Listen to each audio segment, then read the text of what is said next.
Hello and welcome to our channel. This is me with my astonishingly great writer, Shewanda Harley. And as always, we want you to like and subscribe to our channel. To truth tonight. Cheers in the truth. So what are we going to be talking about tonight? We're going to be talking about conspiracies and the problem of a pandemic. And this isn't our first time doing the video, and we've been having problems getting this video to stay. So we're doing it again tonight, aren't we, Shewanda? We're not giving up. We are not giving up. Can't stop us, no. So one of the things, as we talk about the problem of a pandemic, is that the number of beds, the number of workers in a hospital, the number of ambulances, the number of services, all these things are fixed information, and a hospital based that information on previous experiences. And what does that mean? That means that right now in Chicago, what is available to us is a certain amount of hospital beds, a certain amount of workers are there based on how many people have been sick past years in March for the previous 5 and 10 years. And that is the number that is used to staff hospitals, to staff ambulances, to staff medicines. All of these numbers are used to provide us with staff and services. So the problem with a pandemic is that it exponentially changes those numbers. So you could end up in a situation where you don't have facilities, where you don't have enough hospital beds, right? So also, Shewanda, what were you thinking about South Korea? Remember what we found about there? You know, what they did in China was they built all of these facilities to take care of the people that were infected by the virus. Now you know there's no possible way, or is there a possible way that they would be able to do that in Chicago or New York? I don't see that happening. And what she's talking about, guys, is that they were able to build a facility that bedded 1,000 people in 2 days. 2 days. 2 days, 1,000. They created facilities. That means they had to have carpenters. I just cannot even. First of all, doctors, staff, come on. Medicine. Hey, it take you 20 days to get a permit in the city of Chicago, And they did it 2 days. 2 days. So we don't have that kind of ability here. So the problem with a pandemic is that you can run out of the facilities that you need. Okay, so that takes us actually right to one of the first things that's actually not a conspiracy, but we already know, right, Shewanda, that in the United States currently, we do not have enough tests. We know that they say that in South Korea and China, they have performed tens of thousands of tests. And right now, there's no who, when, what, why to testing here in the United States. And that's a big issue too, because if you're not testing people, you have no idea how many people are affected by the virus, right? There's no way you could know.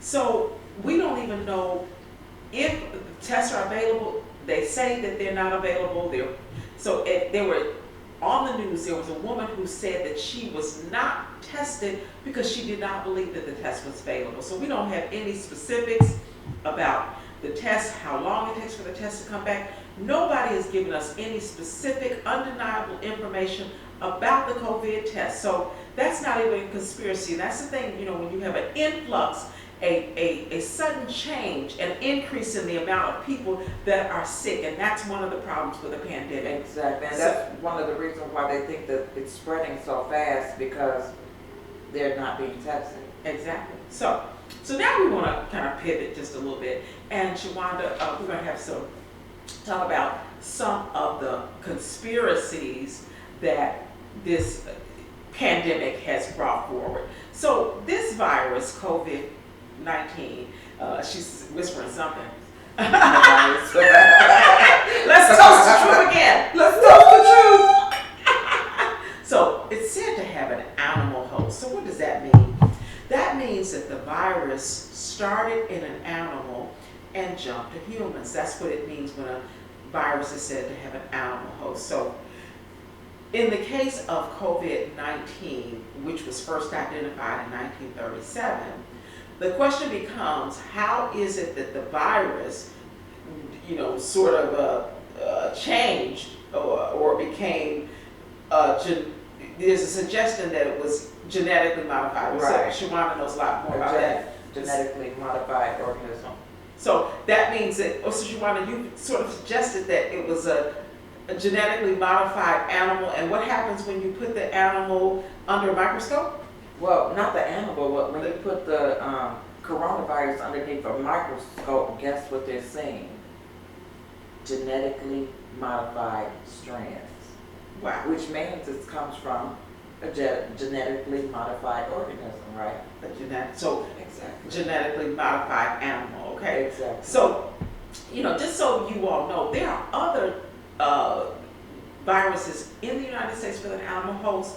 The rhinovirus has an animal host, and people get that every year, 5 days.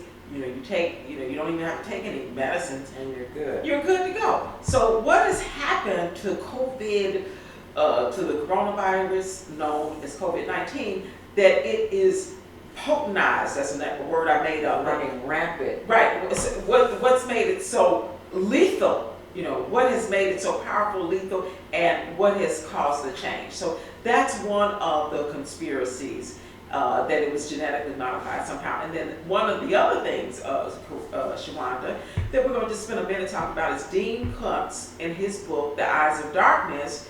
It says to have prophesized the actual, some virus like this in China Almost identical in China in 1981. in 1981. And guess what, guys? You cannot find the book.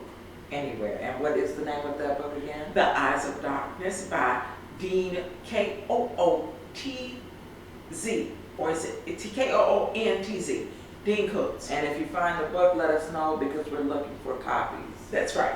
So, like I said, there's a conspiracy that, that a virus much like this that affects thousands of people, actually not thousands, the truth is millions of people, was written about as early as 1981. And then the third conspiracy theory, Shewanda, is that, look at her, she's ready for this one.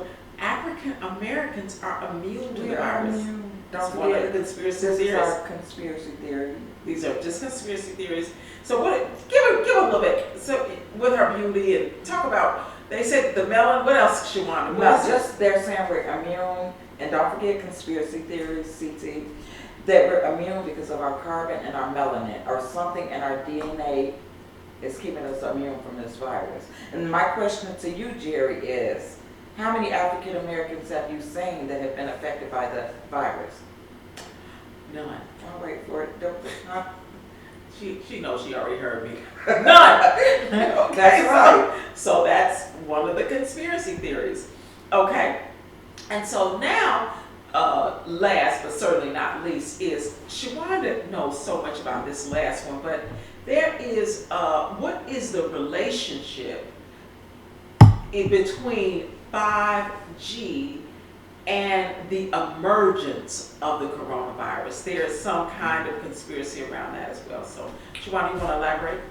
Yeah, okay, so I want to say enough without saying too much, but Okay. okay, so we're saying that the 5G is related to the coronavirus, and because 5G weakens your immune system.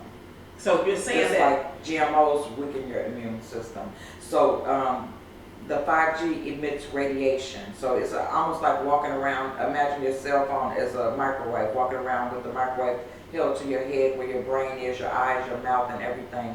Radiation is being emitted through that. And then when you mix that with the GMO or the genetically modified foods that we're eating, weakening intentionally. So we know for a fact it's not a conspiracy theory that foods are genetically modified, but they sort of, one of the claims is that traditionally food is genetically modified in order to increase the amount of food. Exactly. But we do know that there are other reasons that things are genetically modified, and so one of the conspiracies, like this, is about the corona. So I'm sorry to interrupt you. Well, no, remember that they were saying that the 5G triggered the GMOs that is in the system. You know what I'm saying? The radiation or something in the GMO or something in the food is triggering or activating or waking up the GMO that's in the belly or in the body or in the system.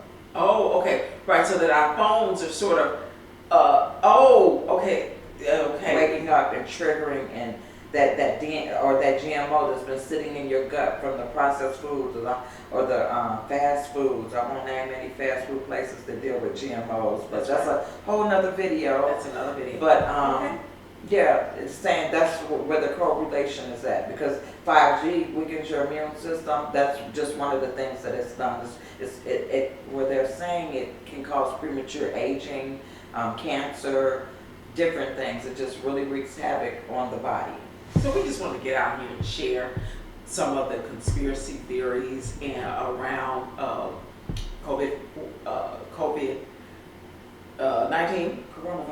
coronavirus, and we want to explain why it is that a pandemic is something that we must avoid having ourselves infected at all costs, because there's too much uncertainty in the system. So we want to go with things. We want to be washing our hands. We want to be doing our part, making sure that our families and that we stay safe. And then I talk about the outside portion, and she talks about the internal work that we need to do. Exactly. Washing your hands is absolutely important. That's something we should have been doing on a regular basis anyway, but that's another conversation. Okay. But the inside of the body is something that we have to make sure that we're taking care of also. You have to take care of that gut, your immune system, the nervous system. That all plays a part in your health state.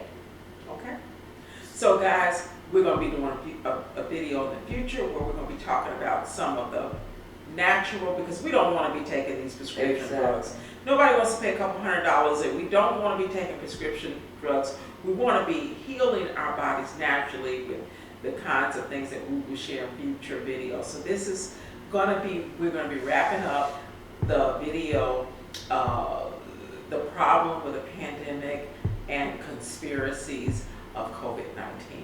We thank you for coming to us from Right for Freedom, and remember, as always, to like and subscribe our channel. And it's Saturday night, and as always, all right, guys, bye-bye. Love you all.